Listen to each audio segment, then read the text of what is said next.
that's better. Maybe a little echoey as well.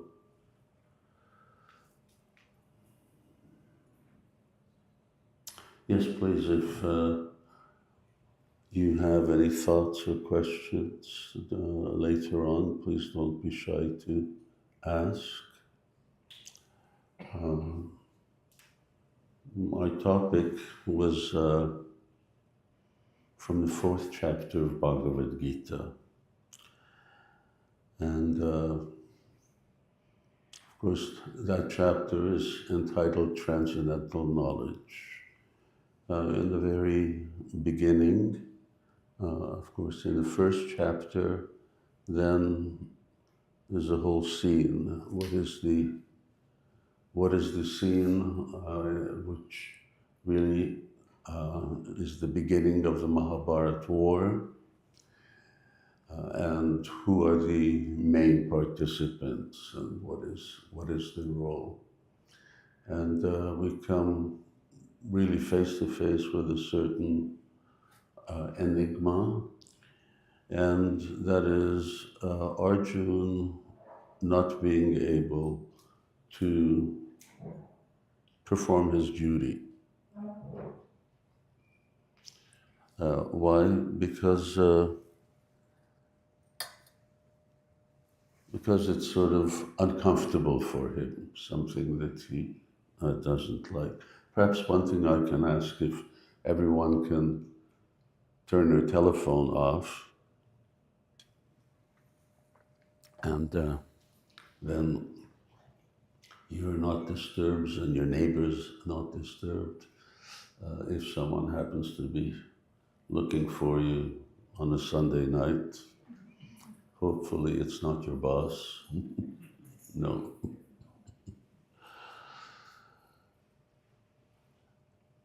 And Arjuna has an objection, which is not an unreasonable one. So, Dharma vibhavat Krishna pradarśika kulastriya stishu dushishu vaishneya jayati varna-sankara. He says, if we fight, invariably the soldiers will perish. If the men die, who will take care of the ladies? If no one takes care of the ladies, then varna-sankara. Then there will be unwanted population, unwanted progeny. The result of unwanted progeny is that you will lose the real essence of varnashrama. The social fabric will fray and fall apart. Good argument. Krishna is not interested. Maybe good argument. You know, we're also, everyone has a streak of stubbornness, some more, some less. Usually also depends on where you're from. If you're Scottish, you can be very, very stubborn, and other places are more conciliatory. But Krishna is also stubborn, and ultimately that stubbornness comes from Krishna. Anything that we see that exists in this world directly or indirectly has its origin in Krishna. We don't invent anything. We don't invent anything new. So, but for Krishna, he says no. But if you don't fight, then still there will be irreligion, because this Duryodhana, he is irreligion personified. And everything that he touches just turns to ashes. So either this way or that way. But at least if you fight, then you'll be able to establish, perhaps for future generations, a Raja, a Ram Raja, a kingdom that actually benefits our children, our grandchildren, and so on. This whole concept of looking forward to future generations and see what it is that we're offering them is sort of a standard feature of dynasties, nationalities, families. In the world that we live in today, it may be really waning.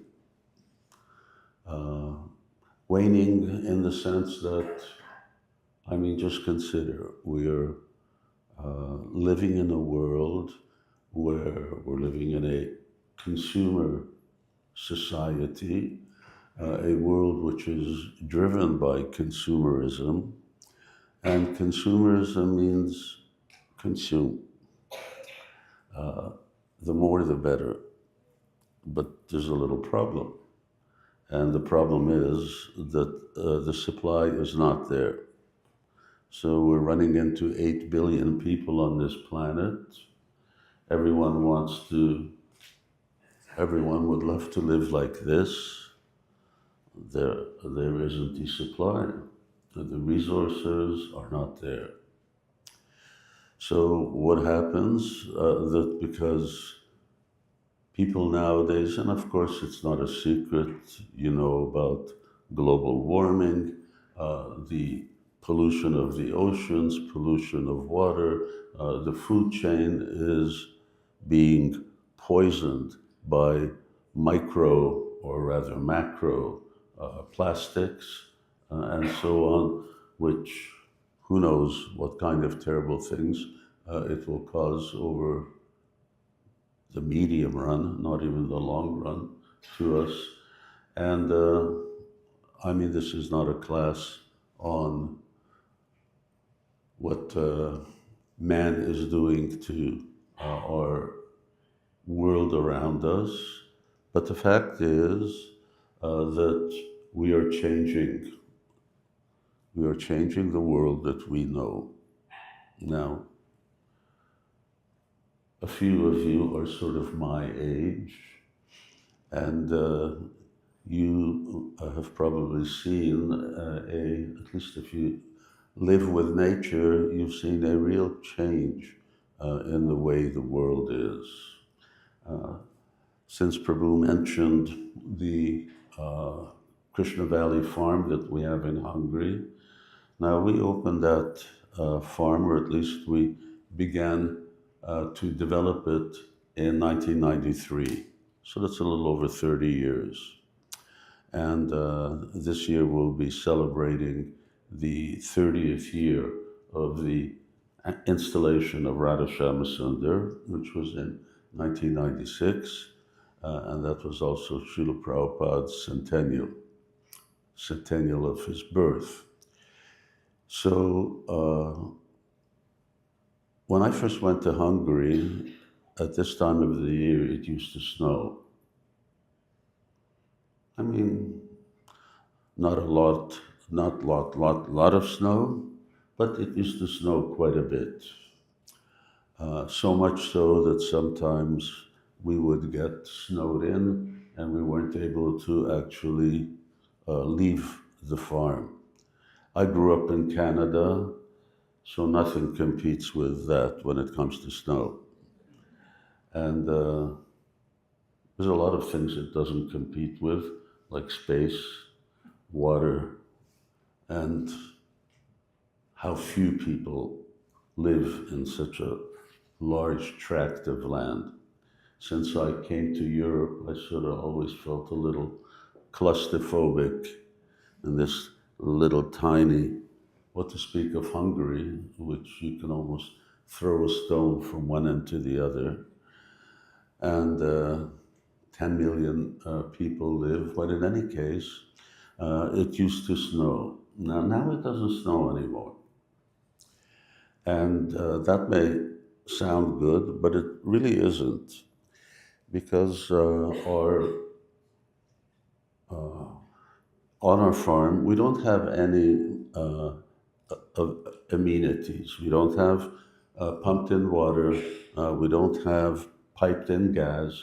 We cook and heat with firewood, sort of what you may be used to. Your grandparents used to live like that in India or perhaps elsewhere. Standard village life. And we have a well. With every house, we have a well, 20-meter well, and that would supply all the water that the home needs. In order to get good water, in order to keep the water table, you have to have snow. Rain is not really so ideal. Rain often just, especially if you have a big storm, water just washes off and runs off into the nearest river, lake, or whatever. But snow is very good because it melts and it slowly, gradually seeps in and goes down.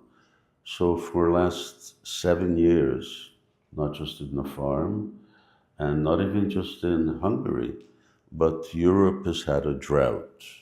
So much so that the barges that usually used to go up, not the Danube, Danube's fine, but the Rhine, they don't, in Germany, barges can't go up. The water has completely just gone below the shipping line. So it's a real serious change. You don't have water, everything's over. Food, you can do without food for a little while, but without water, you can't do anything. And even if you have the ability to grow without water, nothing grows. Very significant change, and this change we've seen. Global warming, is it real or not? Well, I don't know how the sun shines on the White House, but where we live, the temperature has gone up and up and up, so much so that between this lack of water, the lack of cold, which will also not wipe out different types of bacteria and also bugs, to be short, which thrive on our crops. So if they don't get wiped out during the winter time, they continue on, and in the summer, our wheat, vegetables, and other things are not adapted to this kind of heat. We have to now replant. That's easier said than done. We've got a fruit orchard of 2,000 trees. You don't just replant 2,000 trees overnight. So it's a serious problem that affects productivity. And of course, if you can't produce, if you can't water, then the whole world changes. Now, I brought this point up with this idea that usually generations look into the future. What will be good for my children, my grandchildren? It's just a natural consciousness that the people will have. But the world that we live in, people don't really care. Or if they care, they're not living like they care. I gave once a talk on sustainability, which has become a very fashionable word, but it's a real phenomena. Can you live in a way that is sustainable, not just for you, but for future generations, and doesn't give a lower quality of life for the future than the present? And I asked everybody whether they were willing to change their lifestyle in order to live in a way that actually will be able to pass on to future generations a world similar to, or perhaps even a little better than what we have right now? Well, everybody put up their hands. And I said, but then are you willing to decrease your lifestyle by 1/3? 1/3 less income, 1/3 less output, 1/3 less driving around in cars. Maybe if you got 3 cars, then only down to 2. And if your car is 6 meters long, then get one that's 4 meters long. So cut everything back by 1/3, 1/3, 1/3. I was surprised many people said yes. I don't know what they did. I know that my flying over here is not really a sustainable lifestyle. It's, you know, Emirates is not a sustainable business. Someone has to pay the price, and now Arjuna is saying that future generations will pay the price.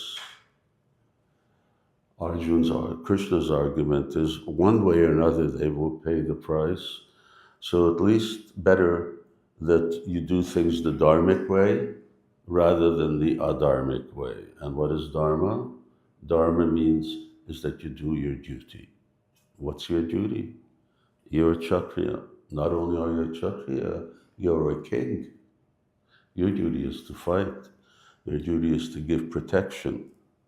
And so this whole concept of you're putting forward this argument of being non-violent, and now Arjuna's saying that I'll just go off into the forest.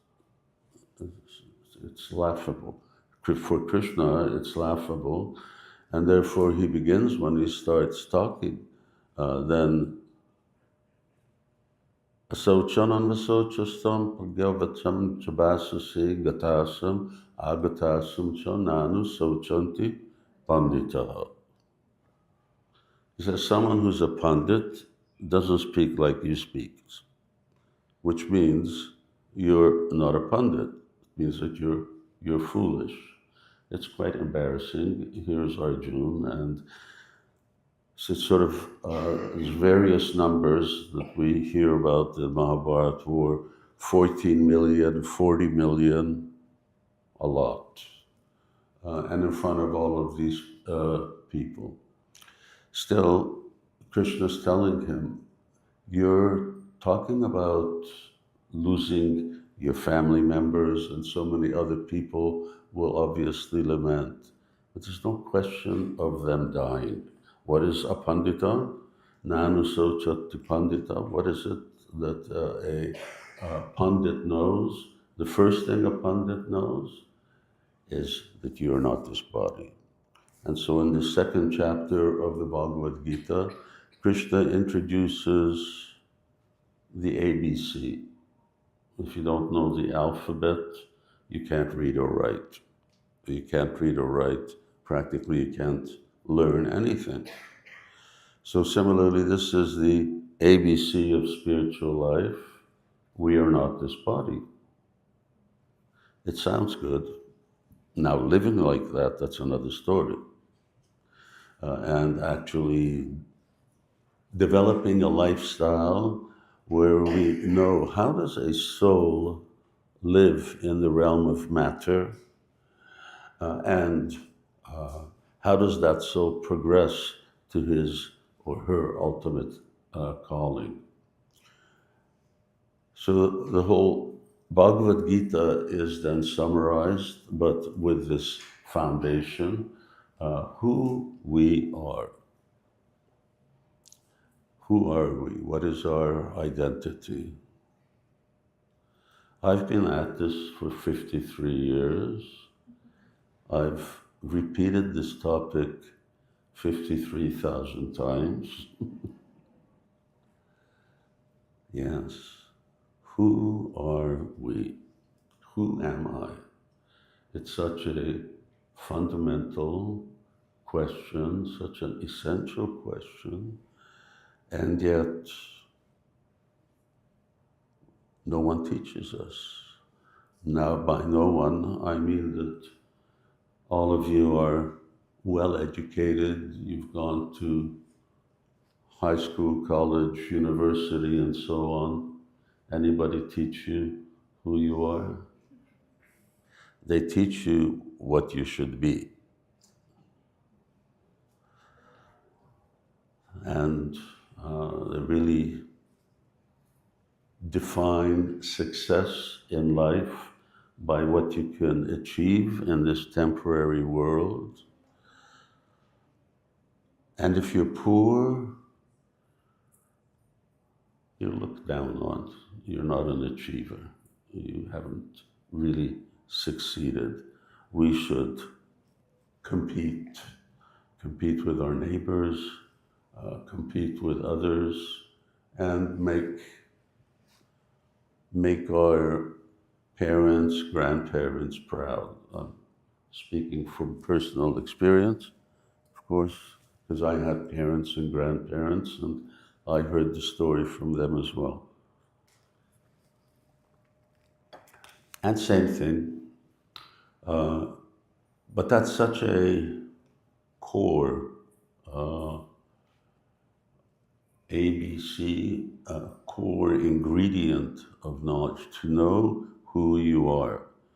Because as soon as any of you start asking questions, afterwards start talking, first thing you're going to say is I. I think this, I think that, I want this, I want that, I'm going here, I'm going there, I have to do this, but who's I? We just keep saying I, and that's what it just becomes something very mechanical, but thinking, that's not necessarily a popular activity in the world today. We're not taught to think, but rather we're sort of programmed to act in certain ways. Thinking really means, who am I? What is the purpose of life? Why am I here? So we may achieve so many things, but everybody knows Mrityu sarva haraschaham. Krishna says, I'm death, and I take everything away. Everything, even this body. So we achieve, and just like this building is a very, very nice achievement, and we achieve so many things in this world, but ultimately it gets lost. So many of you are businessmen. Okay, I'm going to sell you shares in my business. And in my business, I give you a 100% guarantee that in 50 years, we are going bankrupt. Want to buy shares? In 50 years, how many shares, how much, the thousands or tens of thousands, or who knows, of dirham or dollars or pounds you've invested, all gone. But that's what this life is. We're investing everything that we have into something that's all, at one point, it's all gone. What is it that's not gone? Is that meaningless? Is life so meaningless that you just work, and you die? So, of course not. But that type of education, unfortunately, we're not getting. Here is the forum where we're meant to provide that. And therefore, in the third chapter of the Bhagavad Gītā, so Arjuna starts hearing about yoga, karma yoga, that there's a difference between karma and karma yoga. One is work, and the other one is that type of work which liberates you, that type of work in which you're connected with the Supreme. So Bhagavad Gītā goes through different types of yoga, karma yoga, jnana yoga, ashtanga yoga, of course, bhakti yoga, yoginam api sarvesham madgatenantaratmana, so many yogas. But ultimately here now, yes, that the activity may be the same, but what we do with the result and upon what standards we perform these activities, that becomes spiritualized. Srila Prabhupada used to use this word, spiritualized. And to learn this science, then now we're at the fourth chapter. Tadvidhi paripatena pariprashnena shevaya upadikshanti te jnanam jnaninas tattvadarshana yadgyatva napunarmoham, and so on. So Krishna says, Tadvidhi, everyone needs a teacher. Well, we have more than one teacher. We get a lot of teachers. So we get a mathematics teacher, and a chemistry teacher, and a physics teacher, language, history, as many subjects as we have. You need to learn. And what does the teacher teach from? He teaches from certain books. And the real authority is the book, and the teacher is someone who can explain to you the nuances of the knowledge which is present within those books, and make learning pleasurable, make it a real challenge. That's a really good teacher. I know in the many years I attended schools, I had a few really good teachers who made you want to learn. But unfortunately, they weren't all like that. In any case, similarly, spiritual subject matter, we need teachers. So, tadvidhi, you want to know this subject matter seriously? All right, paripashnena, upadikshanti te jnanam. So then you have to approach someone who knows more than you. And this is ultimately what you're also doing here.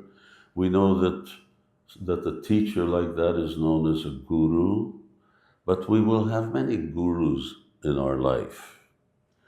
So there are what is called Vartma-pradarśika-guru. Someone is wandering in the world, and all of a sudden they bump into somebody who invites them. Well, come here on Sunday night to Nitin's place, and we chant a little and sort of talk about the realities of life. It'll do you good. That's a guru. Why? Because,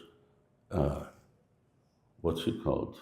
I just said the name. Vartma-pradarśika. Vartma-pradarśika. He shows you the path. He shows you, here it is. You're looking for something, or even if you're not looking for it, but it's here. What you should be looking for is over here. And so one comes here, and then there are those who are discussing or teaching the topics, Śravaṇa-guru, those whom we hear from.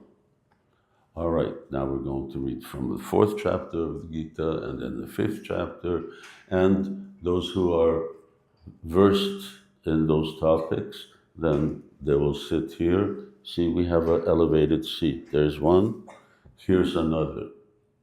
Now, technically speaking, this is not for me. This cushion is not for me. It actually should be for the Bhagavad Gītā that I'm holding, or for the knowledge that I'm presenting, which is the knowledge of Bhagavad Gītā. So the seat of elevation is actually for the transcendental knowledge, for Shastra, to actually give that respect. And of course, whoever is representing that, then they are offered that same seat. So we have a Śravaṇa-guru, we have those who are called Śikṣā-guru, not just someone who is speaking and giving a lecture, but someone who then on a day-to-day basis is helping us progress forward in our spiritual life. Now, I don't think you have a counselor system here. You do. And then you have formal counselors. So that counselor acts in a position of a Śikṣā-guru, because it's not that he's just giving a lecture, but on a Tuesday night, when you run into some real problem, then you phone him up at midnight and you ask him, I'm really troubled by this, can you help me? Or I'm really behind on my rounds, and can you please tell me what I should do? So someone who really guides us and who's dedicated to our journey. Their journey is to help us move forward on our journey. And generally speaking, that person whom we develop great faith in as a person who really helps me and who really gives me just those answers that I'm looking for and helps solve the problems I'm coming across in spiritual life and, of course, in the world that we live in, that person generally becomes the Dīkṣā-guru. Upadikshanti tad jnanam. He is the person who is Diksha, and Upadiksha, just like Upanishad, Upadiksha. So that person who is giving initiation, that person you should be close to, and he then becomes the media through which I'm serving Krishna. Because to serve the Supreme directly is not really possible, but we have to approach him through his representatives.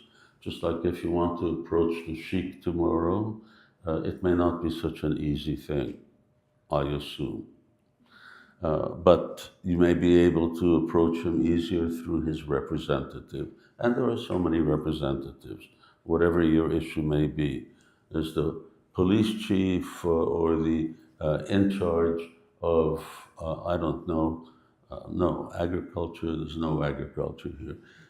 The in charge of the water department or other such things, these are the representatives. So similarly, we need to approach the Supreme Lord through his representatives, and in that way Krishna accepts our offerings. And submitting ourselves to the advice of these different gurus, that is really the basis of Śaraṇāgati, or taking shelter. And when we know how to do that, then we begin with this process of Nāma-bhajana. That becomes the beginning. Because then we can, if I can surrender to the representative of Krishna, or the representatives of Krishna, I can also surrender to Krishna's holy name. And that is how we chant. You have to be surrendered to the name. You have to be surrendered to the process. It is a very wonderful and very revelatory experience. I'm just looking to see if the Hare Krishna mantra is here, but the Hare Krishna mantra is not just words. So you have experience, you're all from Indian background, you have experience with many different mantras. So there may be many different mantras, but when we talk about the Hare Krishna mantra, we say that this is the Mahā-mantra. Now, you don't call anything else the Mahā-mantra. There's no other Mahā-mantra. There's only one Mahā-mantra. And what is it that actually elevates this mantra over and above other mantras? Mantras are subtle ways of achieving results, achieving things. I was just speaking the other day with someone talking about how in Germans, when the Germans went to India, Germans were the biggest fans of Indian culture and especially of Sanskrit.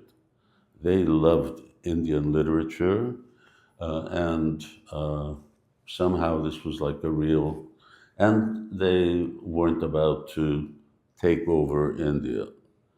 You know, as soon as the British came, then, you know, they weren't into the literature or into the language so much.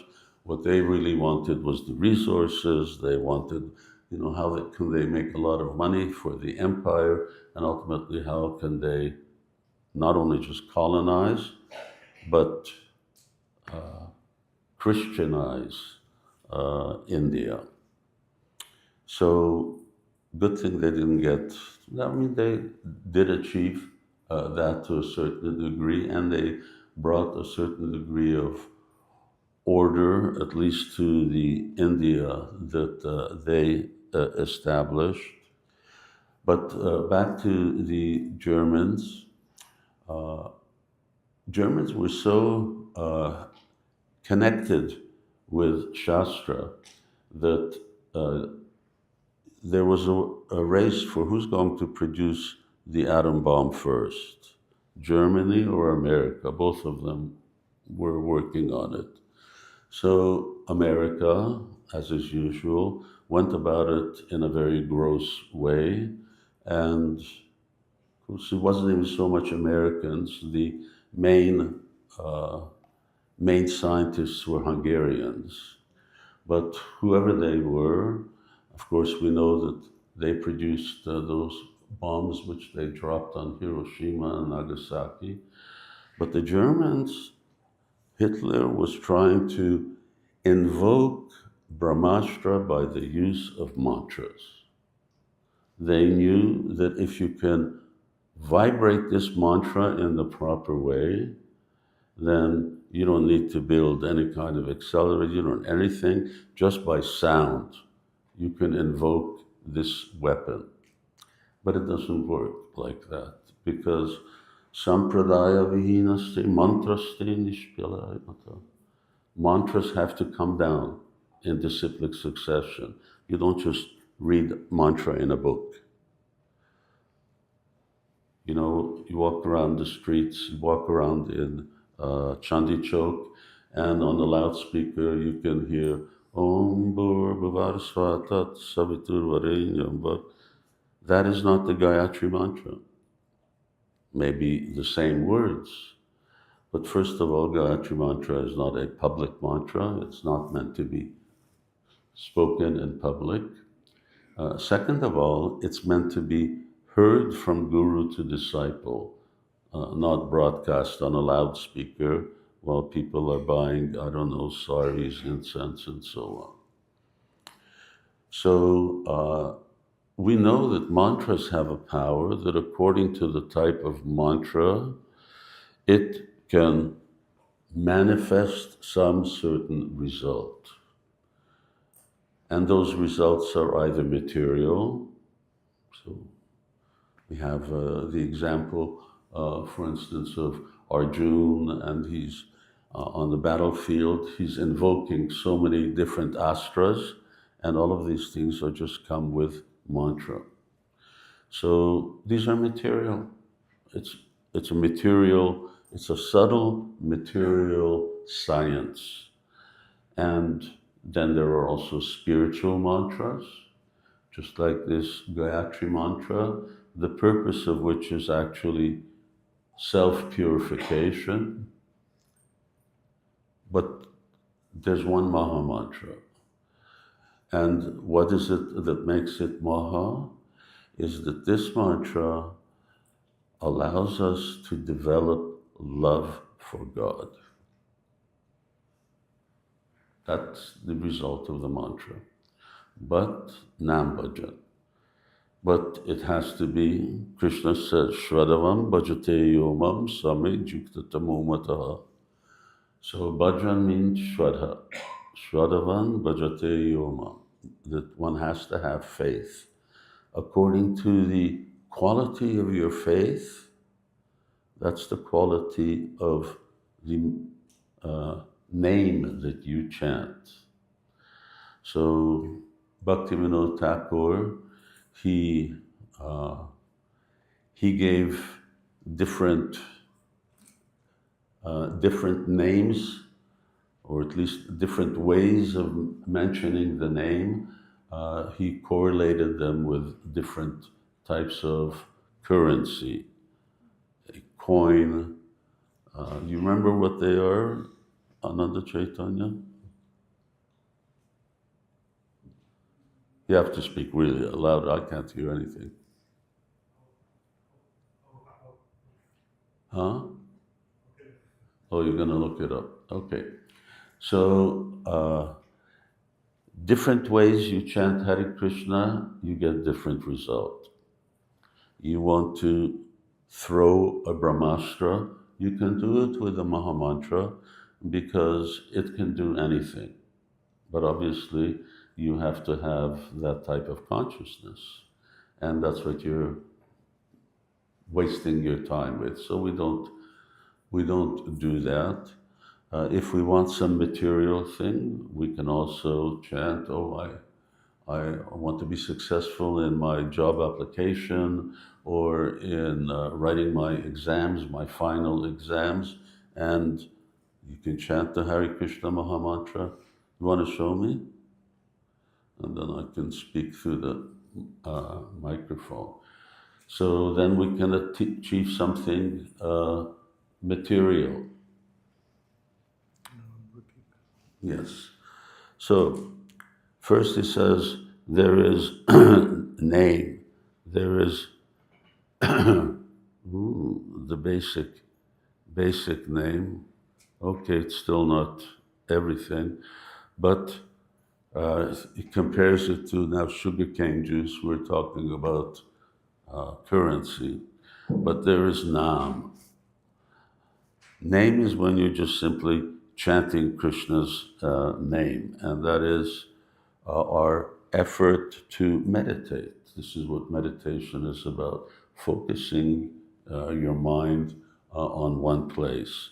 And if you're successful in that, spontaneously, naturally, what will happen from the Nam, it will evolve into what is called Rūpa Yukta Nam, Krishna's name, which is enriched with darshan of Krishna's form. And that becomes a more condensed form of chanting. More evolved than that is Guṇa Yukta Nam. It's Krishna's qualities. We meditate on Krishna's kindness, how merciful he is, how sweet he is, and so on. It's not an issue of meditating, meaning making a mental effort. It's spontaneous. And even more condensed is Līlā Yukta Nam, Krishna's pastimes. And finally, there is Rasa Yukta Nam, whereas actually Rasa means the mellow, the relationship in love between the chanter and the person whom we are addressing, namely Krishna. So there are different types of chanting.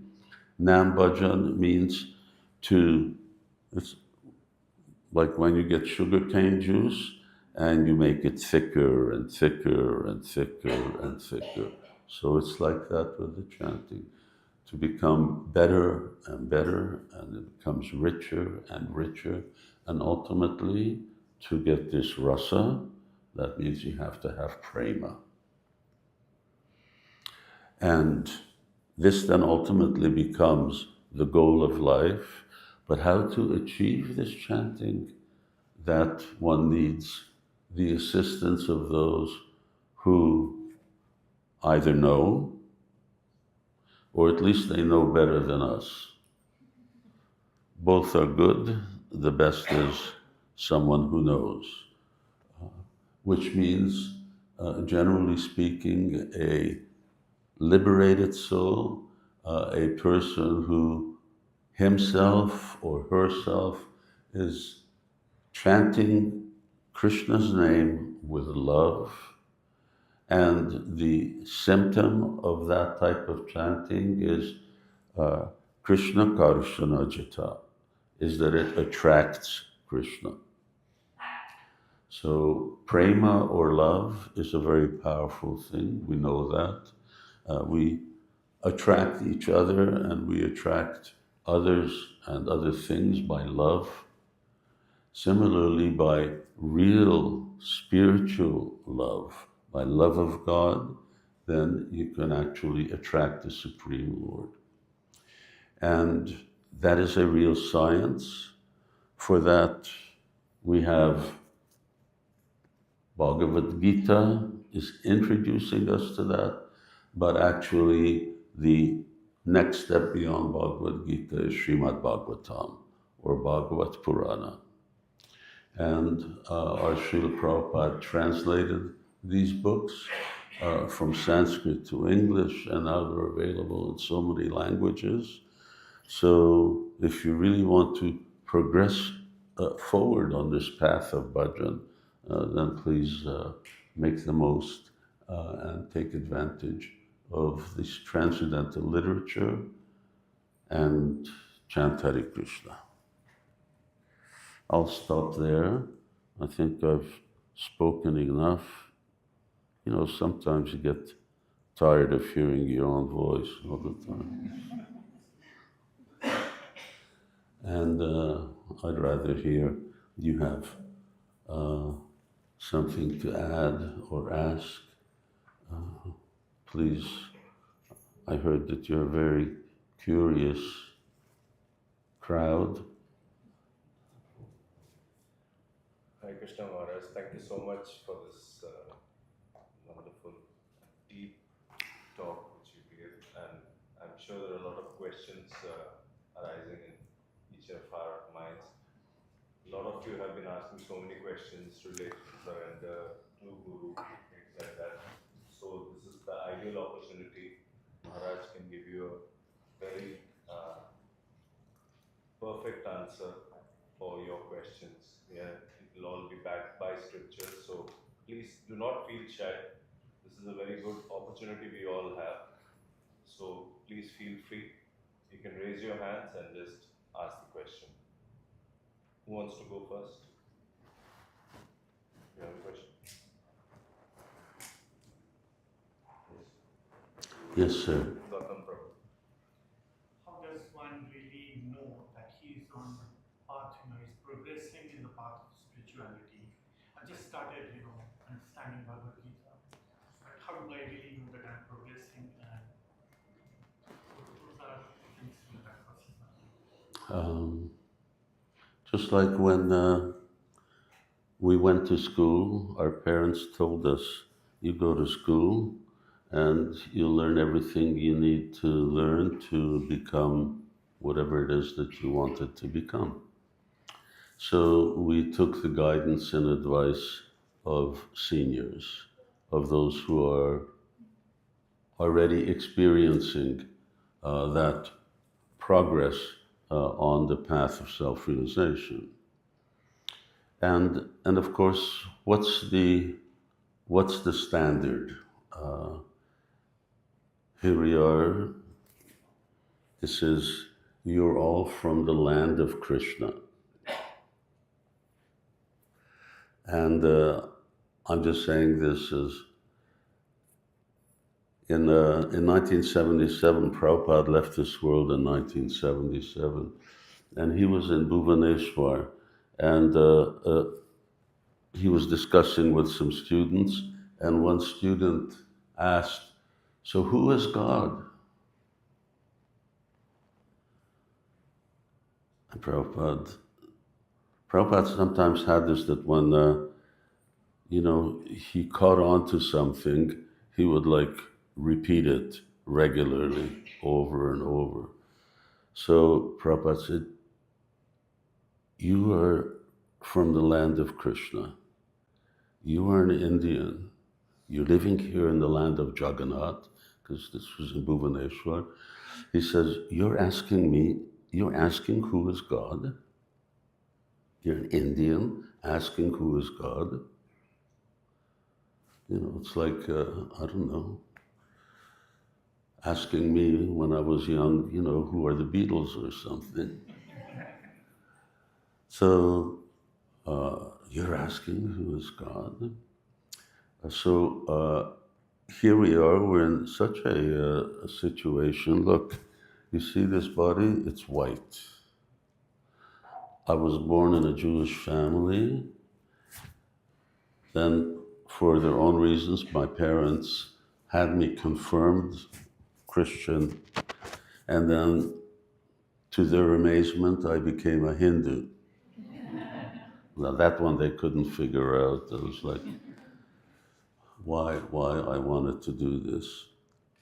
But why am I sitting here? And, in 1979, yes, I accepted this sannyas order.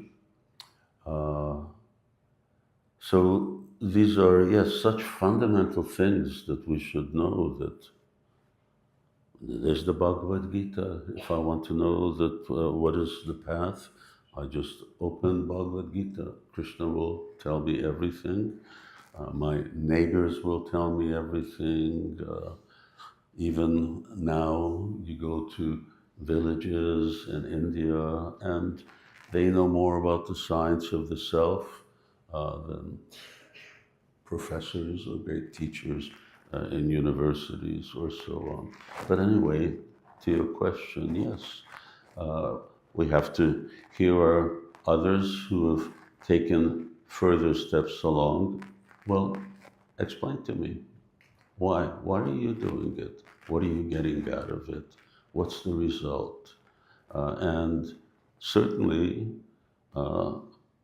this process of Shravanam Kirtanam, of asking questions and expecting reasonable answers, that should convince, and this is actually something that we're very well educated in, is that we want rational answers to our questions.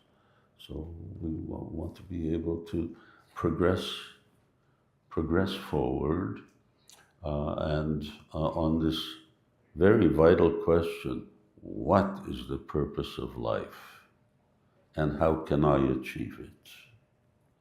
So these things are, Vedic literature starts with this. Kshurasya Shaduratya Dugama. So Upanishads speak like that. Utishta Jagraha. So now it's time to wake up. Wake up means we're already awake. No, it means wake up to a real spiritual identity. Why? Why now? What does now mean? Atata Brahma Jignasa. Vedanta Sutra begins like this. So what does it mean? That ataha, now. So what is it that we're supposed to do now? Now in this human form of life, which distinguishes us from every other species on this planet, and there are a lot, but none of them are sitting in this room.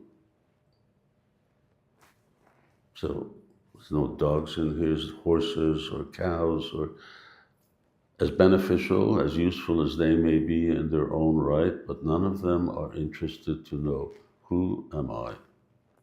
So human form of life is so rare. And now we need to move forward on that path. Move forward on any path. Someone thinks, no, Christianity appeals to me, fine, but do something. And compare. Ultimately, you compare Bhagavad Gita with other scripture and see the depth of knowledge, both about the self, about the Supreme, about the connection between the two. And the one that's most satisfying, because that means a real sort of analytical study, then at least we should progress, move forward on that. I don't know, does that answer your question somewhat? You're not convinced? I have been told that some people experience God, and they have some kind of a connection, and that's how they say that they're coming closer to God, they're on the right path of spirituality. So, do you actually feel that after so many years, and how do you feel? For example, when you were a beginner and now you are so. Well, for us, to know what the path is, we approach the Vedas.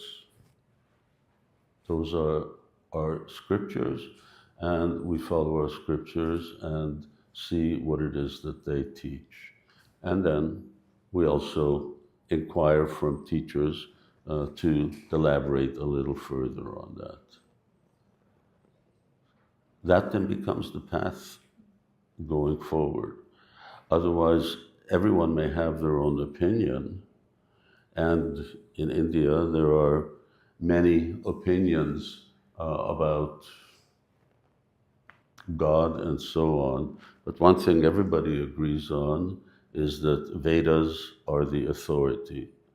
They are self-manifest, they are apurusheya, which means that they have no human origin. And therefore we turn to them and see what they say. Now, who really knows the ultimate meaning? Just like in the 15th chapter, Krishna says, Vedasya sarveraham eva vedya vedantakrit vedavit eva chaham. Vedasya sarveraham. He says, now I am the goal of the Vedas. Vedanta, I'm the end of all knowledge. So we search and search, and we're looking, what is the purpose of knowledge? Well, knowledge is to acquire something, that which is to be known. Gayam gyanam gyanagamyam. So what is it that's to be known? So there's always a subject that we're trying to know when it comes to knowledge, but when you go to the end of knowledge, which is a very far out concept, is there an end of knowledge? So Krishna says, yes, I am the end of knowledge. To know me, that's the ultimate purpose of knowledge. So when we read these things, then our faith naturally develops. And that's a very subjective experience. It's like eating. When you've eaten enough, enough is enough. You know when you've eaten enough. It's a subjective experience. So no one has to tell you it's enough. I know it's enough. So same thing when I start to feel that, yes, this is the truth. And my faith and conviction in that grows, then it becomes the impetus for moving forward.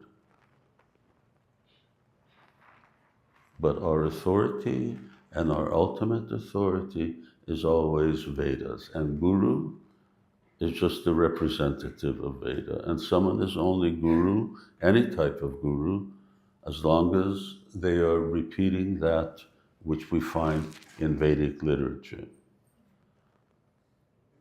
Now, Vedic literature is very vast, and a lot of it is above our heads already, and we don't have time for it. You have 108 Upanishads, and you've got so many Puranas, you've got Upa-Purana, and you have Mahā-Puranas, and you've got Vedanta Sutra, and you've got the four Vedas and Brahmanas, and so there's no end to that, but then there is Vedanta. So for that reason, Vyasadeva has given the essence of all knowledge, Vedanta. Veda, Anta, the end of all knowledge. And what's the end of all knowledge? Vedantavit, Vedakrit, Evachaham. Krishna says, I'm the end of all knowledge. So we've achieved the perfection of our search when we actually find Krishna. This is the beginning of finding, and then it develops in stages going forward. I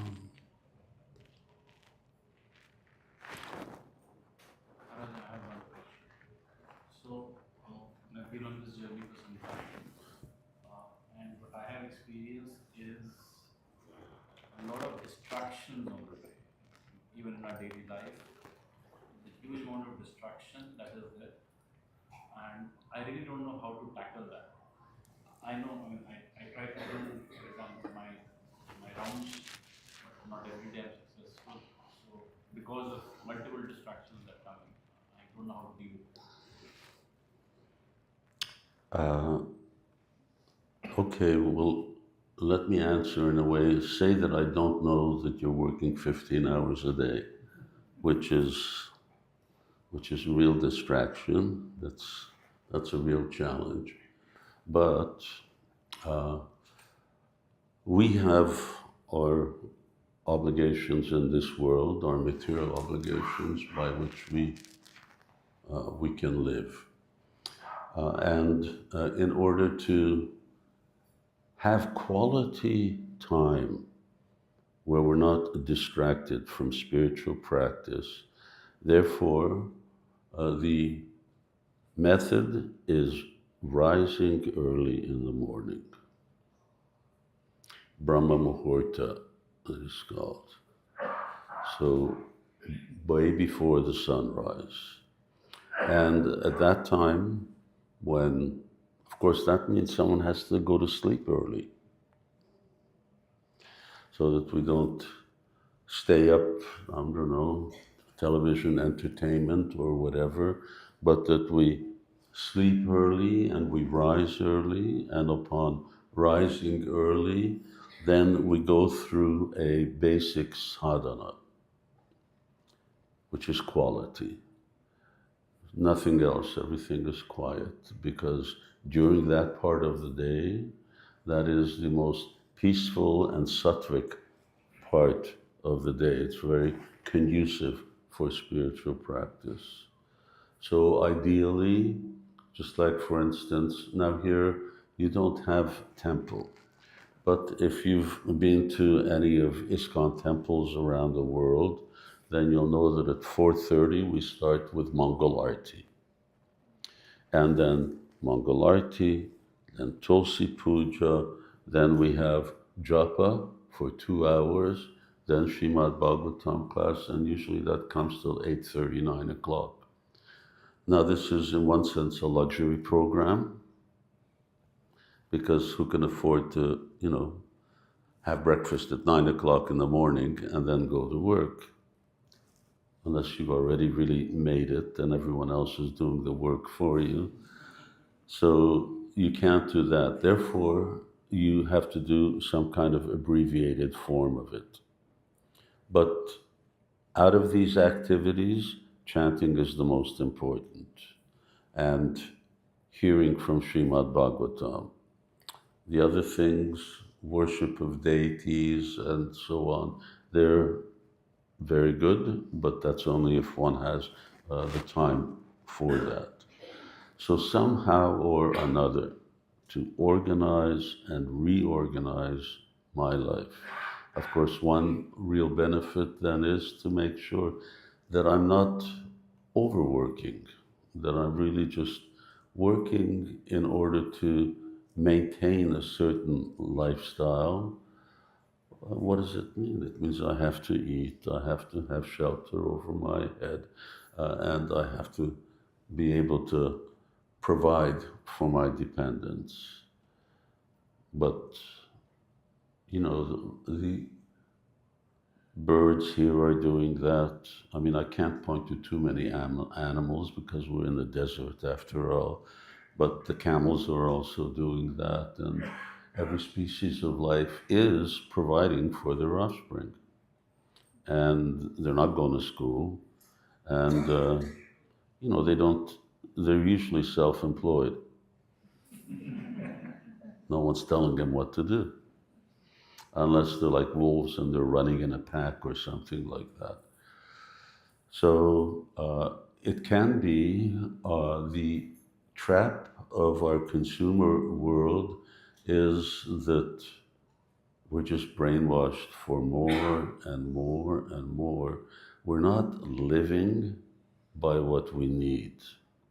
So Prabhupada gave us this motto for our farming community: simple living, high thinking. Live by what you need. And then that's not necessarily by what I want, or rather what people and the world outside is telling me what I want. You need this. So you need this, I don't know, 40-foot yacht. Because if you don't have one, then what's the point of living beside the ocean?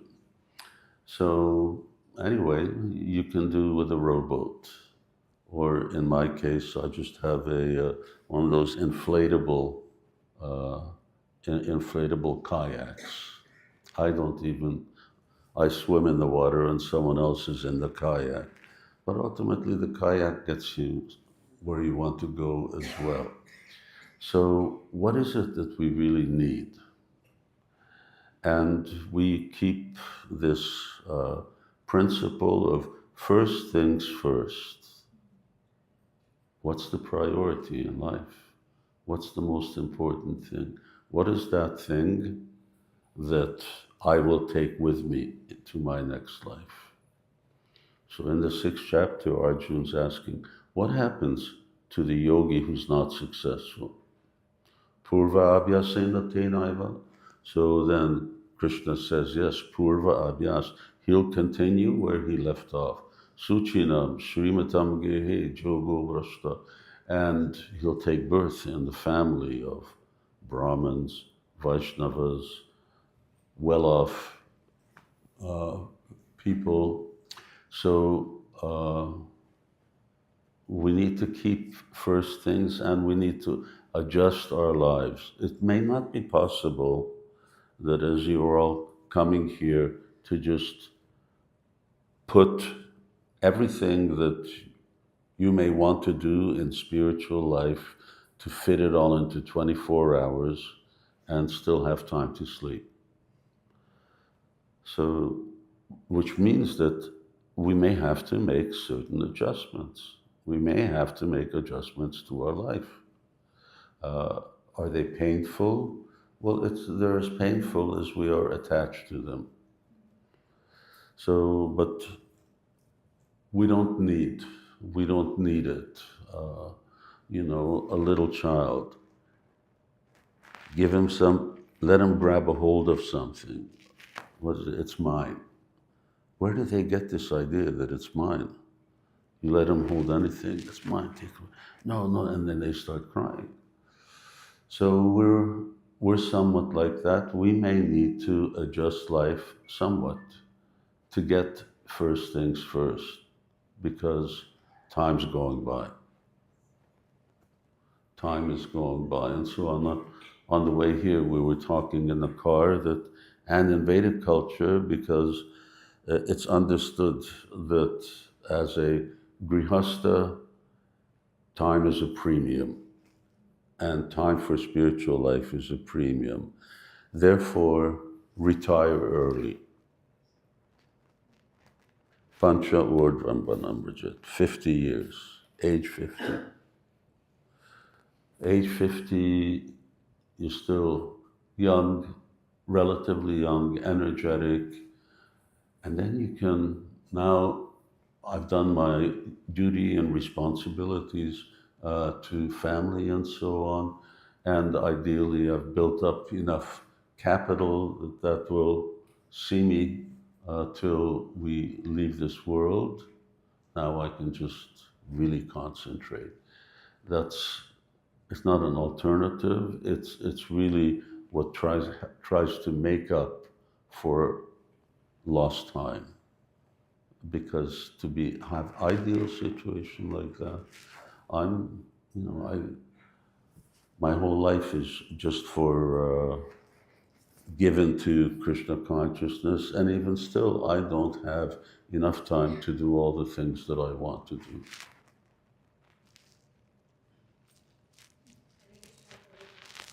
Someone's saying something, but I don't know where they are. Oh, okay. I have a question.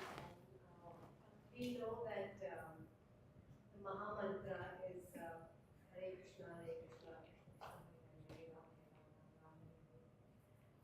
Before I learnt this, that this was the Mahā-mantra, I remember praying and reading books where we would say Hare Ram, Ram Ram, Hare Hare, Hare Krishna, Krishna Krishna, Hare Hare.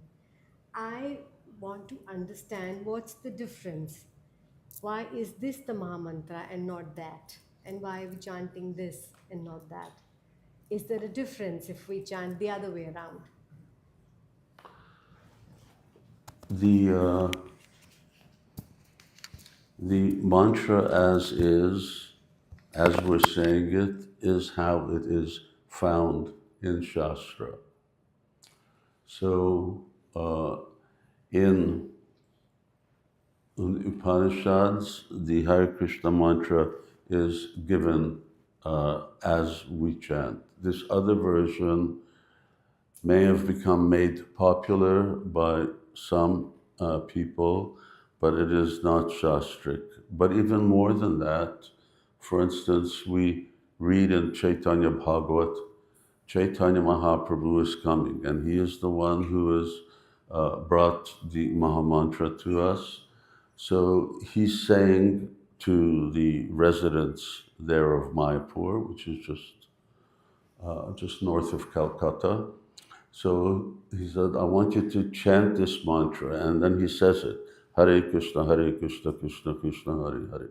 And that's there twice in the books.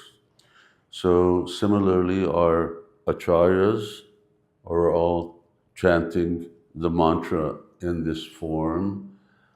There are, different digressions from things that come up in the world that we live in, and this seems to have been one. It's still good, but it's not what Shastra tells us to do.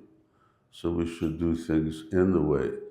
Why is it still good? Because mantras can be chanted forward, they can be chanted backwards, and so on. But this is the way in which we should chant. Yes, it's very relevant. It comes up quite often.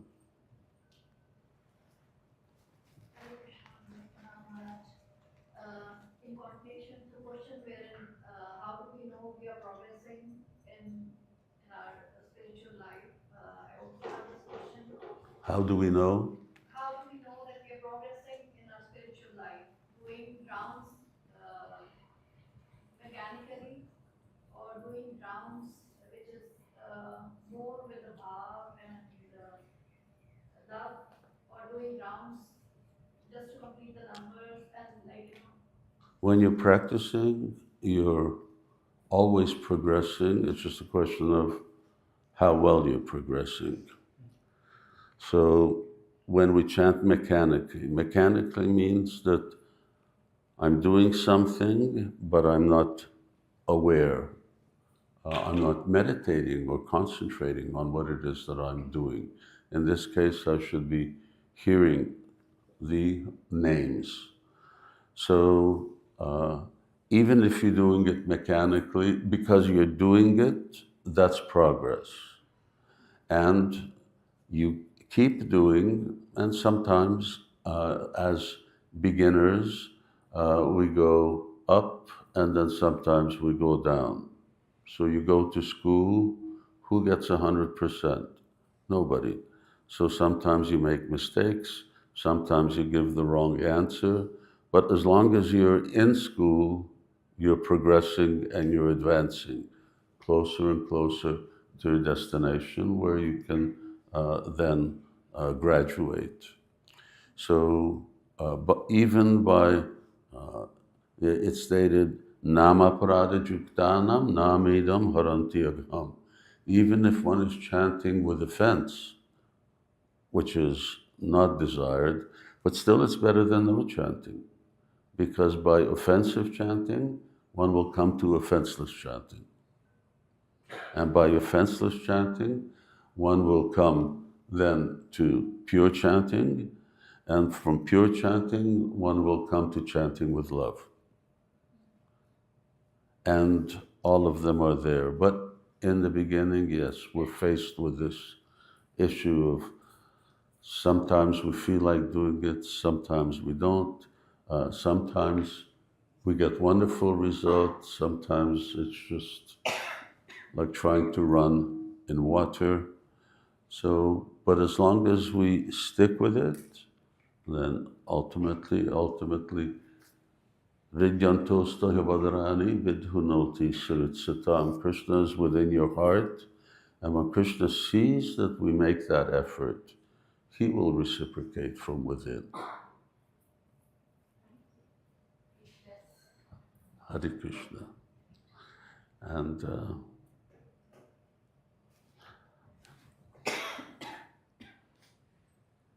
yes, madam. This topic of this evening is shelter to success. So I just want to know, what is success? How do we say that we have led a meaningful life, we have led a successful life?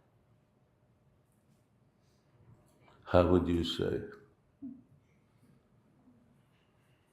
I would say helping others, and now that I'm understanding Gītā, I've just started understanding Gītā.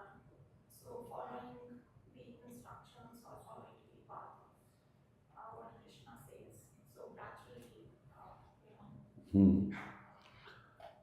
Yeah. Meaningful life really means that give our life meaning. Srila Prabhupada would use this example that the achievements that we have, that we are awarded in this world, they're like many zeros. Why? Because ultimately you lose them all. But the achievement of awakening our dormant Krishna consciousness is like a 1.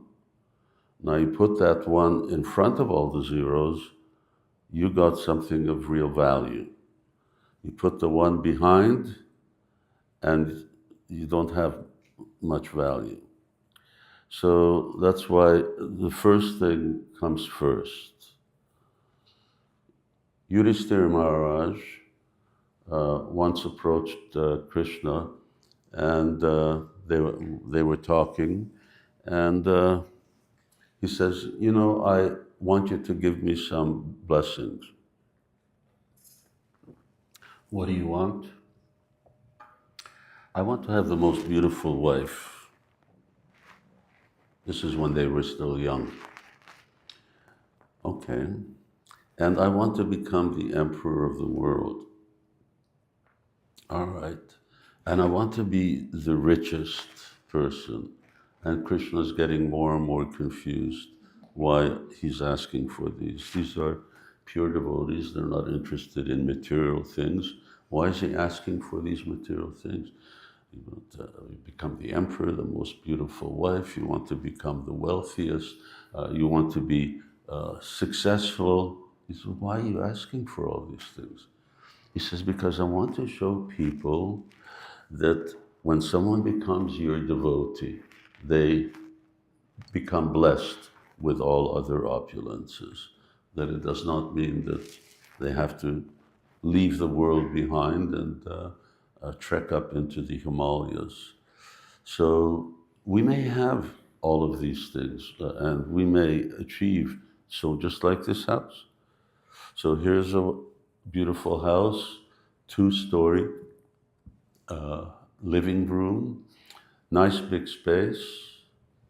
And this is the one that you use it for praising Krishna and for helping others, because that's what it means to help others. We help others. Real help means that we give them Krishna consciousness. There are so many other things, obviously, that people need. But even when we give them those things, it does not really solve the problem of life. There are people starving. And of course, we should distribute food to the needy. But just giving them food is not going to solve the problem. Why are they hungry? They're hungry due to certain karma, and just by my feeding them in this life doesn't mean they're not going to be hungry in the next life. So then what do? Then put the 1 in front of the 0. Then give them prasadam. Because when they get prasadam, then their karma is wiped clean. So there's always a spiritual way of doing things, and placing that spiritual factor in the front, then it makes a really meaningful life. And in this age, it's very, very difficult. We're not yogis. We are not going off to the Himalayas. Although from what I hear now, even the Himalayas are littered with garbage and Hare Krishna. So we don't have the tolerance for doing those type of things. We need a different type of lifestyle. That's fine, but if we can awaken this Nitya Siddha Krishna Prema Sadhya Kabunoi, Śravaṇ-adi Shuddha Chitte Korate Udoy. So this Krishna consciousness is in everyone's heart, and Śravaṇ-adi, by hearing and chanting, it becomes awakened. It's just like when we're sleeping and someone wakes us up. So we're also sleeping. You know, there's a night sleeping and day sleeping. So this is day sleep. We're sleeping, we think with this body. At night, when you're dreaming, you also dream of a different body. Sometimes you have whole experiences, other people, and so on. This is the daydream, night dream, daydream. To really wake up is when we wake up and we enter into Krishna's spiritual family. And making the efforts to that, that's a real meaningful life. Then you're really successful. And even if you're not 100% successful, Yogakshema Vahamiyaham, then Krishna will bridge the gap. Especially now, Chaitanya Mahaprabhu more looks at our effort rather than the result. It's very difficult to get quality result, but if someone is really sincere, then that's the important thing. Even in school, sometimes when a student is really trying, it's as important as a student who, very easily gets very excellent marks. Or a judge, even someone may have committed a crime, but if the judge really sees this person is really, really repentant, why put him in jail? Ultimately, what's the purpose of jail? I mean, one purpose is to punish, but that's not the real. The real is that they repent. So the person's already repentant, therefore why put him in jail? So if we're really doing our best, level best, then we've lived a really purposeful life. And then we can leave this world and go on to our future destination, which in all likelihood would be to go back to our original home. Wake up. And that's why this Uttishta Jagrata Prapyam Buram Jyodhya Kshurasya Dara Nishita Duratya. Yes, Kshurasya. He says, wake up, don't sleep. Kshurasya Dara. This human form of life is like the edge of a razor. This way, that way, very easily cut yourself. So one has to be very careful. Gradually we want to wake up. And chanting is what wakes us up.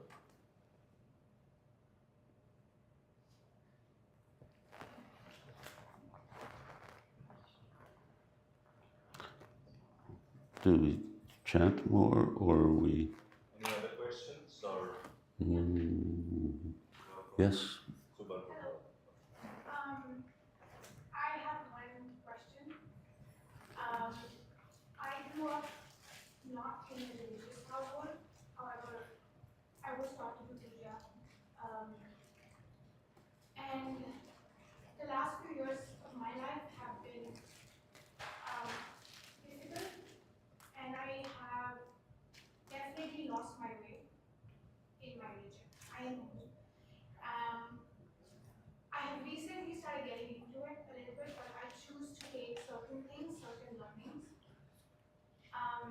The one question that I have for you is, I heard that you did convert into Hinduism. So I wanted to know what spiritual awakening or what realization led you to the path. And after all of these years, how have you stayed on that path without any distractions or any misled information? I can't say that there are no distractions. You know, you drive along the road and you do look sometimes like to the side, but you stay on the road. You don't drive into the ditch. So the process works, and it's not really the practice that's under question. It's because we are so submerged in material life, and we have such a overwhelming background of bad habits. Now, just think of your last life. Of course, you don't necessarily remember it. And the life before that, and the life before that, and the life before that, and millions of lives, because according to Shastra, we came into this world and the first life is as Brahma. So first life is as the creator, and then coming down, down, down, down, down. Brahma-muhūrta loka. So there's nothing we haven't done in this world, and all of those activities have really accumulated a lot of dirt on our consciousness, covered our consciousness. And so it's inevitable that purifying the consciousness is not something quick, not something easy, and not something without distraction. But if someone is determined and has faith, yes, this is the process, this is what I want, and I'm convinced of that, then they will be successful. It requires really good association, like you have here. I didn't fully hear everything that you were saying, so what I didn't answer to your question, can you repeat? What realization or experience led you to convert to Hinduism? So why did you convert from Christianity to Hinduism? What led you to do that? Well, I wasn't a real Christian. My parents just sent me to church. That's a different story. Why?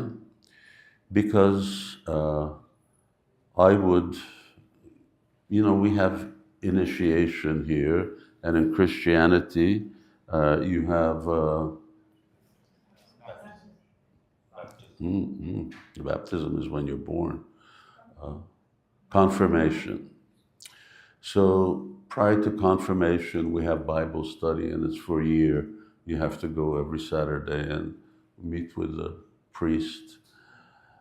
And I would ask him questions. And of course, one is the standard question: how is it that we're in this world? There's so many bad things taking place, and yet how can God allow these things to happen? How do bad things happen with a good God? I said, well, this is one of those mysteries of life that you have to live with. Well, I didn't like that answer, that I have to live with this. And I found other things that didn't really satisfy my curiosity. I didn't find that, for instance, the Bible really had even a philosophical background. Because if you've read it, then you'll see that the Bible doesn't have any philosophy.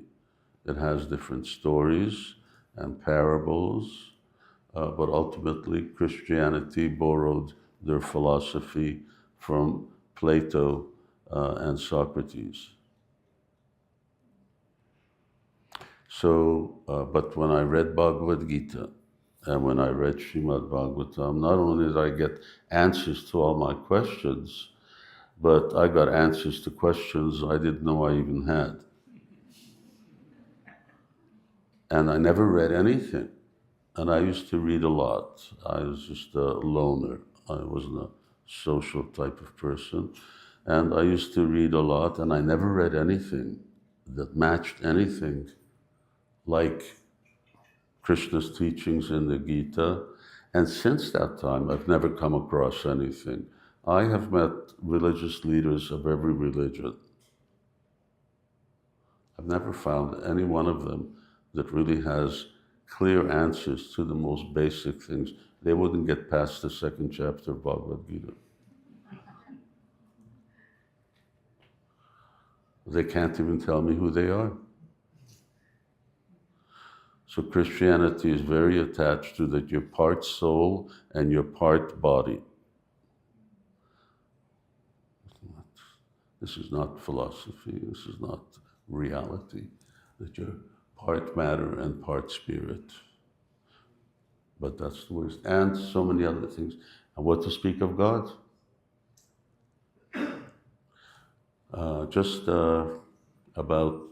There was in 24, one of the bishops in Hungary came to visit our farm. And he didn't want to go away. He was there from morning till evening. He loved the place. He was amazed that our devotees get up at 4 o'clock in the morning and have a spiritual program every day. I said, don't you do that?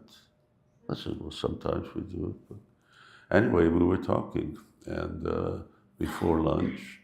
And so I asked him, I said, so is God a person? And he said, yes. I said, well, what's your logic for that? He says, well, we're people and we're part of the creation. We're persons. So if the creation is a person, then the creator must be a person. So agreed, I agree with that. I said, so does God have a form? Does he have a body? Oh, no. Just a minute. I've got a form.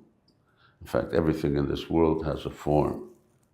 So if the creation has form, then why doesn't the creator have form?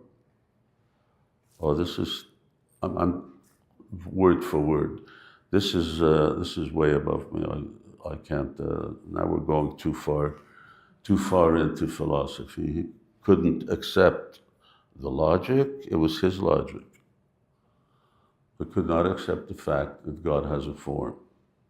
If you don't accept the fact that God has a form, you're an atheist. And he's saying God doesn't exist. So there are defects. There are many religions, and those religions are based on certain type of faith. And then there's the absolute truth. That's not dependent on my opinion, but it exists. It's the existent truth, and it always will be. In the past, it was like that. In the future, it will be like that. So compare. You just compare the content of what you have in your own spiritual culture with everything else. I'm just looking around because it's not exactly the right country to be saying these things, and nothing compares. It just requires a very simple analytical examination. They teach comparative religions in schools, but they don't want to really compare religions. They just want to see what's common. But comparative religions is to, all right, but what's different between them? So you'll never find anything like the Bhagavad Gītā. Even in Vedic literature, you will not find. In court, I don't know here, but in North America, you take an oath, the whole truth, nothing but the truth. So this is Bhagavad Gītā, the whole truth, nothing but the truth.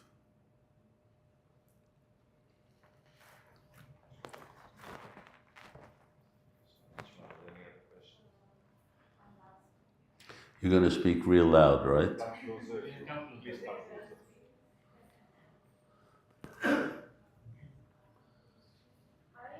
Just want to know this one thing. What is the difference between religion and spirituality? Because there's, like, people around me have told many different answers, and I want an answer from you who has studied this for a very long time. So, like, what is the actual difference between spirituality and religion? You have to ask those people what they mean by spirituality, because they may have different opinions. But basically speaking, in the world that we live in, your generation, even the generation previous to yours, has really lost faith in organized religion. First thing is, because of the high level of education that the young people get, they want consistent answers. They want real quality explanations to their answers. They don't want people to tell them that, oh, well, just wait and it'll be revealed to you at some future time. And they want things that actually add together. That, Noah's Ark was 40,000 years ago. You can't put that together with just the most basic archaeological evidence. So, man didn't appear on this planet 40,000 years ago.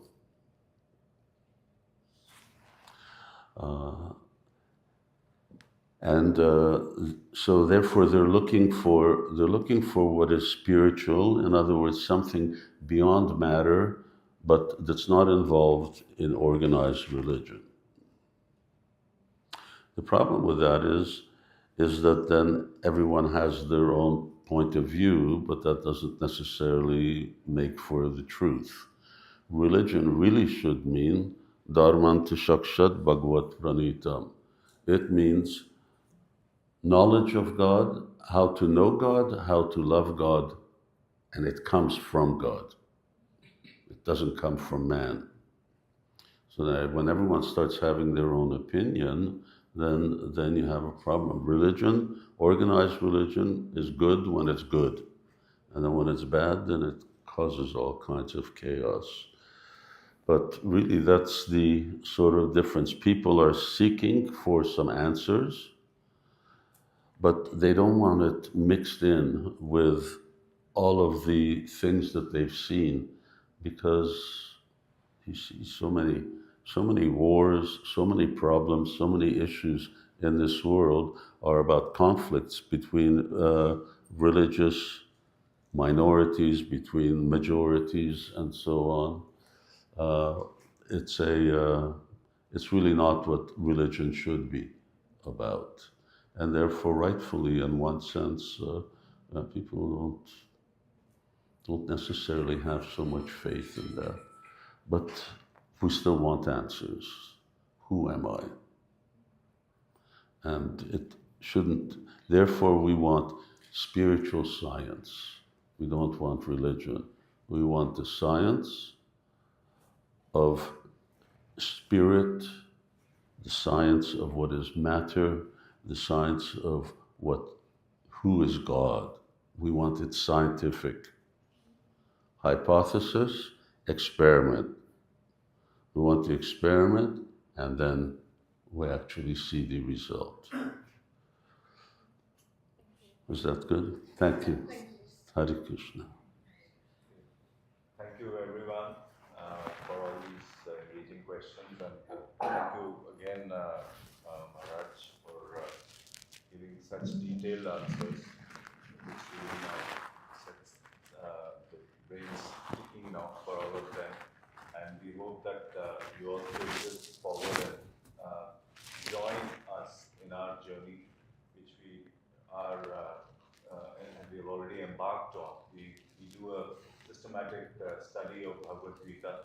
Everyone is welcome. Please join us, and more questions will be answered. Yeah? It's all about asking questions and getting answers, and that's what Maharaj has done in such a nice way.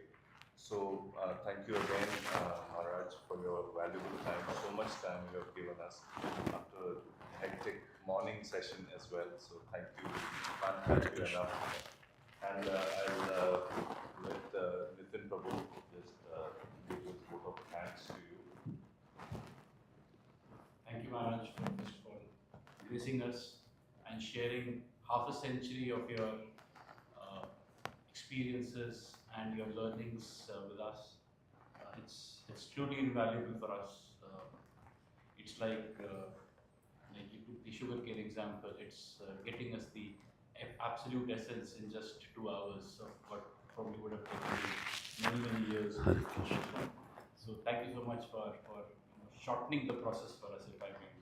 And my key takeaway is placing the one before all the zeros. So that is what at least I'll try to do. And as Rasamandra Prabhu just said, we do the systematic study of the Bhagavad Gītā here every Sunday, 11 to 12. Please come, ask your friends to come, and you don't have to ask anybody, just come. So and invite everybody else. So please do that. Once again, Maharaj, thank you so much. After having such a hectic session in the morning and your hectic schedule throughout, still you took time for us. 50 years is hectic. So thank you so much for gracing us. Hare Krishna. Thank you. And before we wind up, just one reminder that there are a lot of books which Śrīmad Maharaj has authored, and it's all there on display. And Chaitanya Prabhu is there to help you. Please go there, have a look at the books, and see what is relevant for you. You can please pick up. It will definitely help you in your spiritual journey. So thank you again, everyone. Prasadam is going to be packed prasadam, so please don't forget to take the prasadam on your way out. Thank you again, everyone. Thank you all for your time. Thank you. Hare